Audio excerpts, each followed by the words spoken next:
반갑습니다. 예. 우리 교회 그 기도의 특징은 가면 갈수록 많이 오신다는 그 특징입니다. 예. 할렐루야. 아멘. 너무너무 감사하고 너무 귀하고 또 기도에 지침이 아니라 기도에 힘을 얻고 주님과 함께 날마다 동행할 수 있는 은혜 우리 귀한 믿음의 모든 가족들이 되기를 간절히 소망합니다.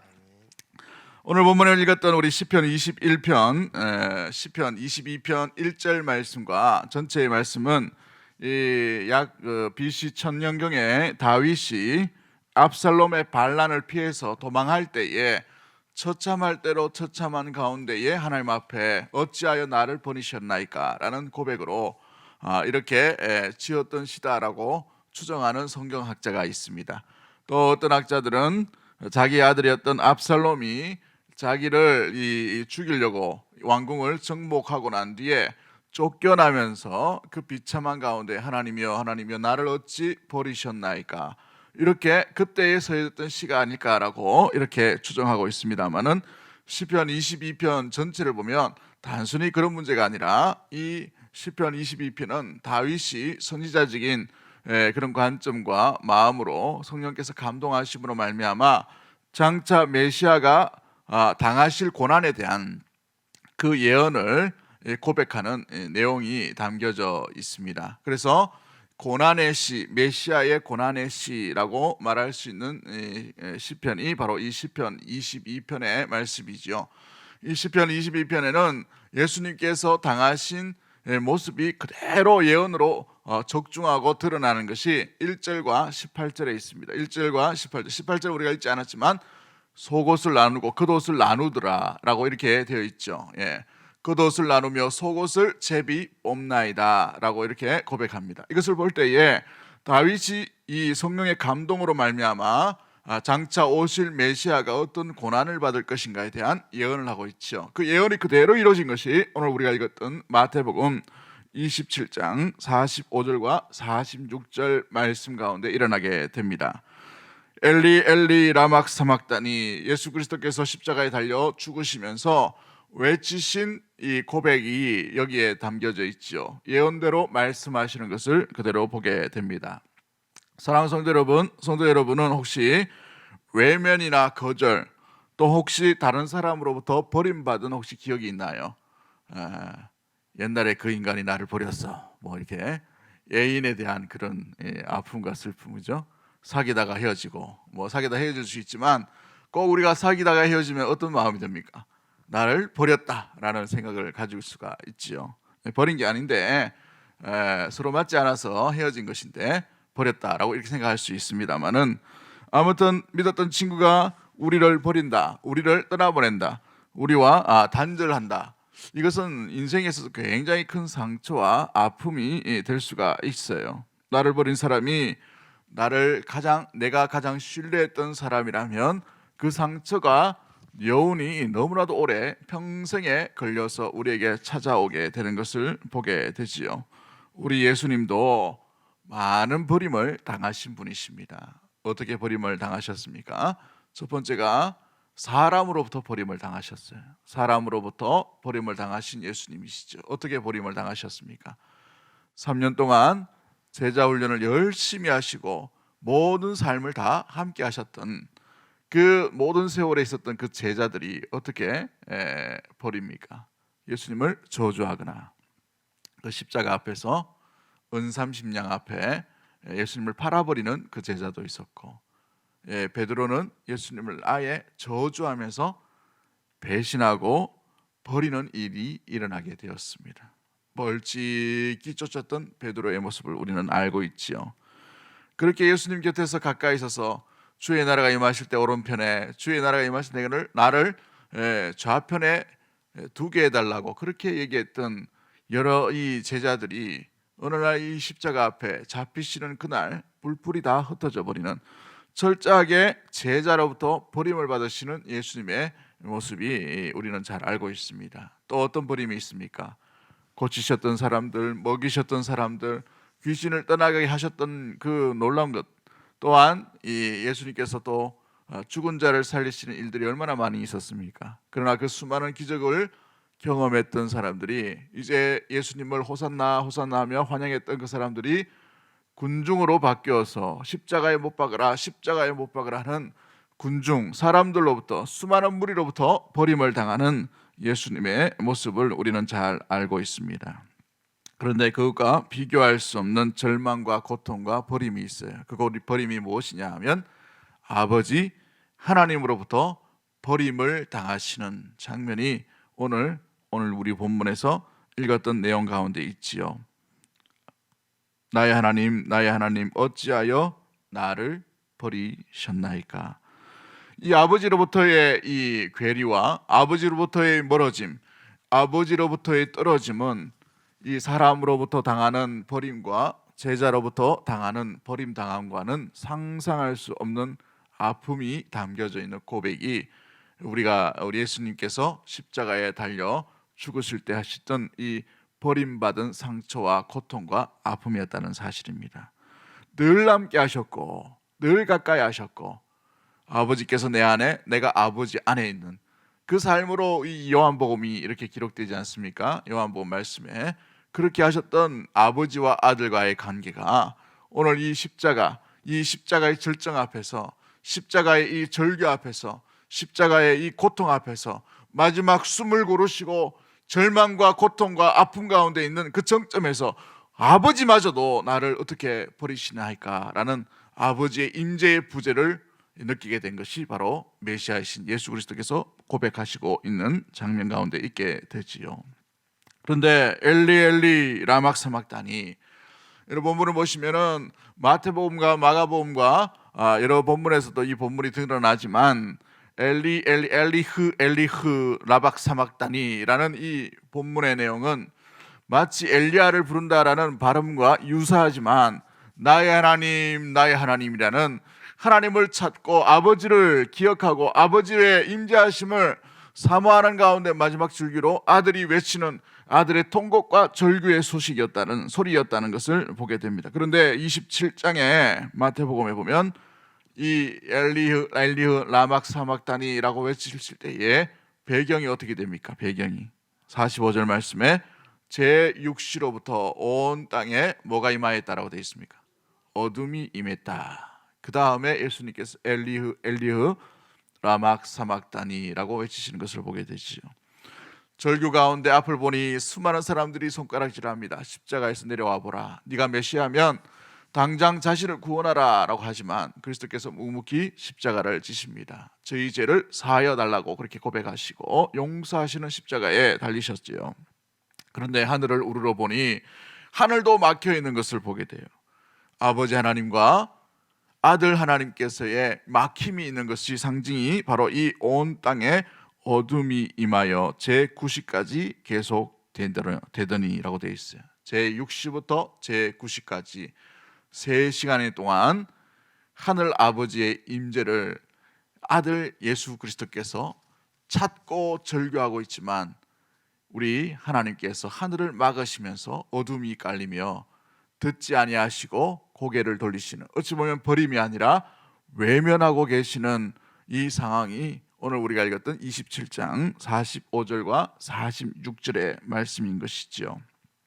예수님은 이 고백으로 인하여서 왜 절규와 통고 다 알고 있는 그 십자가의 의미, 주님께서 즐거워하시는 이 십자가의 의미를 알고 있음에도 불구하고 왜 이런 절규와 고통을 하고 있나요? 아버지의 뜻에 의미가 여기에 담겨져 있죠. 이사야 53장 10절 말씀에 하나님께서 그에게 상함을 받게 하시기를 원하셨다라고 되어 있어요. 누가 원하셨다고요? 아버지께서 이 고통과 절규를 당하도록 받기를 원하심으로 내어 주셨다라는 사실입니다. 여러분, 아이가 어릴 때 아플 때에 어떤 마음이 듭니까? 저도 어릴 때 열병이 많이 나서 열병만 나면 경기를 하잖아요. 경기를 하면 그때는 뭐 병원도 가까이 있는 것도 아니고 이렇게 해서 뒤에, 저희 집 뒤에 침 놔주는, 한의사는 아닌데 침 놔주는 사람이 있었어요. 그래서 경기하고 눈이 휙 돌아가고 막 이러면 어머니가 벗은발로 저를 안고 막 뛰어가지고 이렇게 뭐 침을 한 방 놔주고 이렇게 하면 숨이 튀어지고 막 이렇게 했다고 해요. 그렇죠? 아이가 아플 때 어떤 마음이 듭니까? 차라리 내가 아팠으면, 차라리 내가 더 괴로웠으면, 이런 마음이 들지요. 그런데 아들의 절규와 아들의 고통과 아들의 소리와 아들의 이 고통, 이 소리치는 이 장면 가운데 아버지 하나님께서 철저하게 어둠으로 말미암아 막아버리신, 외면해 버리신, 고개를 돌리시는 장면이 일어나고 있습니다. 아들도 그걸 보면서 아버지의 뜻이 무엇인지를 다 알고 있으면서도 아버지 하나님을 찾고 계시는 그 모습들이 담겨져 있지요. 그런데 더 중요한 버림은 아버지 하나님으로부터의 버림도 맞지만, 우리 예수님께서 아버지의 뜻을 알고 우리 예수님 스스로가 그 육체를 버리시는 장면이 나오죠. 이사야 53장 12절 말씀에 그가 자기 영혼을 버렸다라고 되어 있어요. 그가 자기 영혼을 버렸다. 그가 자기 영혼을 버려 사망에 이르게 하며라고 되어 있어요. 처절한 십자가의 의미가 그냥 달콤한 어떤 기쁨의 상징이요, 우리에게는 어찌 보면은 뭔가의 은혜의 상징으로 될 수 있지만, 그 현장, 그날 아침 그 이 모습들을 바라볼 때에는 처절함, 고통이 담겨져 있습니다. 아버지로부터의 외면, 고개 돌리심의 장면이 나오고, 또 그리스도께서는 자기 육체를 버리심에 철저하게 자기를 던져버리시는 그 버림의 모습이 있는 것이 바로 십자가의 의미라는 사실인 것입니다. 여러분, 12시부터 오후 3시까지 가장 고통이 극심한 그때에 가장 가까이 계셔야 될 하나님께서 오히려 고개를 돌려버리시고, 그것을 아시고 그리스도께서도 자기 육체를 버리시는 장면이 나오게 되는 것이지요. 그렇습니다. 그런데 이 절교는 예수님께서 아버지를 찾는 왜 어디 계십니까? 라는 분노와 절규의 모습이 아니에요. 분노의 외침이 아닙니다. 온 죄악의 그 결과와 온 죄악의 그 대가가 얼마나 혹독한지를 알고 계시는, 그로 말미암아 자기 육신조차도 버리셔야 되는 그 절규의 모습으로 인하여서 그 아픔, 고독과 그 외침 가운데서도 십자가를 짊어지시는 그런 장면이 오늘 우리가 읽었던 그 장면의 모습인 것이지요. 온 인류를 위해 아버지 하나님도, 온 인류를 위해 아들 하나님도 절규 가운데, 고통 가운데에 아들의 외침에도 외면을 하시지만, 자기 자신의 외침에도 스스로 자기 육체를 버리고 있는 행위가 바로 나의 하나님, 나의 하나님, 어찌하여 나를 버리셨나이까 라는 표현의 모습입니다. 정확하게 말하면 버림이 아니라 외면하고 계시는 것입니다. 고개를 돌리시고 있는 장면이죠. 너무 끔찍하여 바라보지 못하고 있는 아버지의 탄식과 고통이 이 본문에 담겨져 있고, 아들의 고통이 여기에 담겨져 있는 장면인 것이죠. 여러분, 이 장면을 어떻게 설명할까 고민하다가 어젯밤에 영상 하나를 이렇게 제가 이렇게 봤는데 아주 잘 표현하여 있었어요. 우리 패션 오브 크라이스트라는 영화 혹시 보셨지요? 거기에 보시면은 구름이 쫙 깔린 그 장면에 예수 그리스도께서 피 흘리신 십자가를 짊어지십니다. 피 흘리신 십자가를 짊어지시는데 한참 밑을 내려다 보시다가 하늘로 이렇게 쳐다보시면서 엘리흐 엘리흐 라막 사막다니라고 이렇게 외치시는데, 그리고 난 뒤에 얼마 있다가 마지막 말씀이 나의 영혼을 아버지께 맡기나이다 하시고 숨을 거두십니다. 고개를 떨구셔요. 근데 그게 카메라가 줌업을 쭉 하고 있어요. 카메라가 쭉 당겨서 어디로 향하냐면 하늘에서 그 아들을 바라보시는 그 장면을 나오는데, 어떻게 바라보시는가? 빗방울 한 방울이 탁 떨어지죠. 아버지의 눈물의 장면, 고통의 장면, 그냥 바라보시는 것이 아니라 절규하시면서 아들의 고통에 동참하시는 그 장면으로 딱 이렇게 묘사를 하고 있어요. 잠깐 한번 보도록 하죠. 잘 묘사해 놓은 것이죠. 성경 말씀은 아닙니다만은 정말 상상력을 동원해서 많이 표현한 모습들입니다. 그리스도께서 절규하시면서 나의 하나님, 나의 하나님, 어찌하여 나를 버리셨나이까? 아버지로부터의 멀어짐, 아버지로부터의 외면, 그 아들 하나님으로부터 그 자기 육신을 버리시는 그 장면이 이 오늘 본문에 나타나고 있는 것이지요. 사랑하는 성도 여러분, 이 버리시면서까지 짊어지고 가신 십자가의 의미가 무엇입니까? 자기 육체를 버리셔야 우리 육체가 살 수 있기 때문에 그런 것입니다. 영혼을 아버지께 맡겨야 우리의 영혼이 살 수 있기 때문에 그리스도께서 철저하게 찢어지시고 고통당하시고 절규하시며 버림을 당하셨다는 사실입니다. 내가 버려져야 되고 내가 생명을 잃어야 하는 그 십자가의 모습에 그리스도께서 달리심으로 말미암아 철저하게 무너지시고 찢겨주시고 상하시고 피 흘리심의 모습인 것이죠.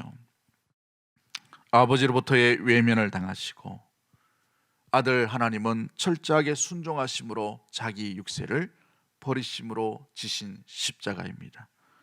우리는 그 십자가의 그 사랑을 받은 존재이요, 그 십자가의 그 사랑의 의미를 결코 잊지 말아야 될 성도인 줄 믿습니다.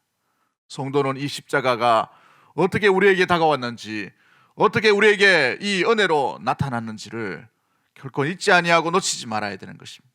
그러므로 십자가만 바라보더라도 그 십자가가 내가 찢겨야 되고 내가 상해야 되고 내가 버림받아야 될 그 대상임을 기억하며 십자가를 짊어지시고 버림받기까지 온전히 담당하신 그리스도를 묵상하며 나아갈 수 있는 우리 이 고난 주간의 마지막 날인 특별히 이 십자가에 죽으신 그 시간들, 그 의미를 되새기며 주님 앞에 온전히 나아가기를 원합니다. 우리 이 시간에 찬양 하나 할까요? 144장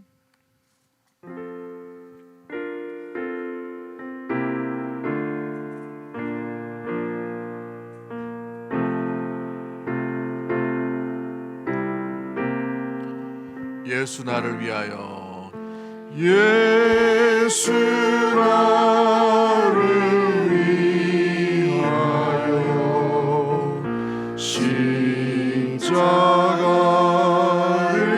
질되 세상 죄를 지시고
같이 붉은되 비와 같이 붉은 새 없는 이가 없네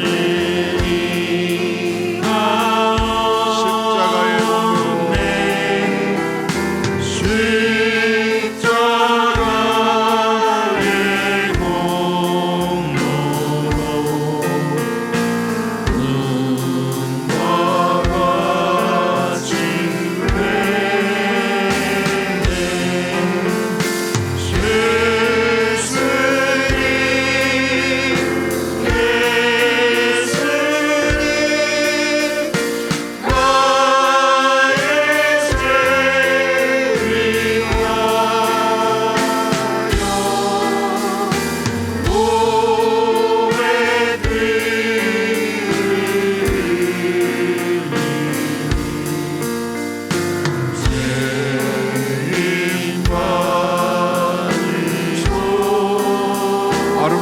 할렐루야. 예수여 나의 좋은 친구.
가슴에 손을 모으고 한번 기도하기를 원합니다. 우리는 가족으로부터 조그마한 섭섭함만 당하더라도 우리는 잘 잊지 못합니다. 우리는 누구로부터 외면당하는 것을 견디지 못하지요. 우리는 누구로부터 멀어짐을 잊혀지지 않도록 그렇게 하는 사람이 우리의 모습들입니다. 그러나 그리스도께서는 늘 함께 하셨던 아버지의 철저한 외면을 십자가에서 당하셨습니다. 아니, 자기 자신의 육체를 외면하시며 철저히 버리시며 십자가에 달려 죽으셨습니다. 그 십자가가 바로 그런 의미예요. 내가 버려야 되고, 내가 버림받아야 되고, 내가 찢겨야 되고, 내가 상해야 될 그 십자가를 온전히 묵묵히 가장 큰 고통이라는 아버지와의 멀어짐, 그걸 이기면서 견디면서 지신 십자가의 의미입니다. 오늘 이 십자가의 의미를 되새기면서 이 땅의 상함, 이 땅에서의 멀어짐, 이 땅에서의 괴로움, 이 땅에서의 여러 가지 연약함들 가운데에서도 우리가 뒤로 물러서지 않도록 도와주시고, 그 받은 사랑을 가지고 나를 자랑하는 것이 아니라 십자가만 붙들고 자랑할 수 있는 그 보혈의 힘을, 보혈의 능력을 의지하며 언제 나아갈 수 있는 우리의 삶과 우리의 모습이 될 수 있도록 주님 인도하여 주옵소서. 단 하루만이라도 버림당하신 그 속에서도 십자가를 담당하신 주님을 언제나 우리가 붙들며 나아갈 수 있도록 주님 인도하여 주옵소서. 우리가 그 주님 앞에 그 십자가를 묵상하며 우리 주여 한번 외치고 동성으로 기도하시다가 각자 기도하고 돌아가도록 하겠습니다. 주여.